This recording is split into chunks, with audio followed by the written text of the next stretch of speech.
Hello everyone, this is Shivani Papnoi and today's lecturette topic is on women in armed forces. Now first, let's see the history of women in armed forces. Women have served in the armed forces and protected our country from a long time ago.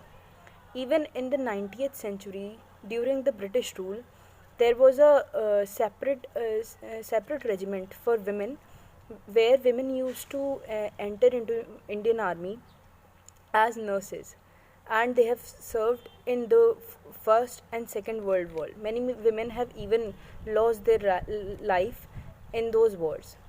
Now then, there was a regiment called Jhansi ki Rani regiment in the INA, that was Subhash Chandra Bose's Indian National Army. So women have also fought for the independence of a nation. Now, after independent India, it was the first time in 1993 when women were taken into the Indian Army, and in only certain parts of the army like intelligence corps or educational and medical and JAG. Now, currently, we know that there was a Supreme Court verdict where the Supreme Court allowed permanent commission for women that have been serving the Indian Army in previous 14 years. Now, what is this permanent and short service commission? Initially, when females were enrolled as officers in the armed forces, they were only given short service commission that was maximum extended to 14-year period. But many women officers have shown brilliant development in the Indian Armed Forces. We can see that there is a lady who beat all the other fellow cadets and won the Sword of Honor in the OTA. Then we can also see in Air Force many flying officers have done excellent job in serving our country.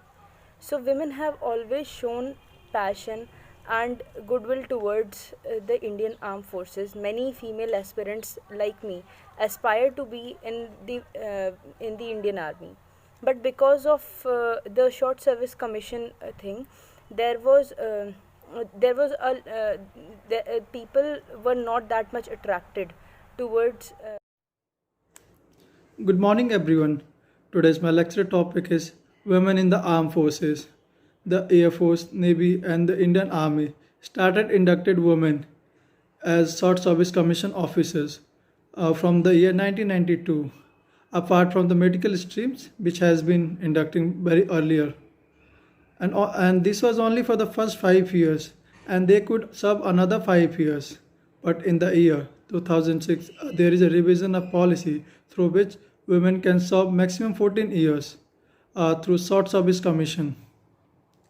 But whereas male, they can serve for the permanent commissions also. So the next point is, are women allowed in the combat role? So there more than 3,500 women are working in the military, whether it is Army, Navy or Air Force, but the number of the women in the combat roles are very limited. And, and in the year 2014, Modi government made it possible for the women to get inducted for the fighter stream and for other role or for the combat role in the Indian Air Force, and through which we know 3 women fighters which has been inducted like Avni Chaturvedi, Mohana Singh and Bhavna Kant. These 3 women, and not only in the combat role but also in other roles. And when it's come to the Navy also started taking women as a pilot or the observer. But when it's come to the Army, still there is no green zone for the women in the combat role. So in which year women started inducting as a permanent commission? So in the year 2006, Defense Ministry started inducting women in the permanent commissions only in the 2 fields like JAG, Judge Advocate General, and the Education Corps. And the women are already in the permanent commission in the medical streams.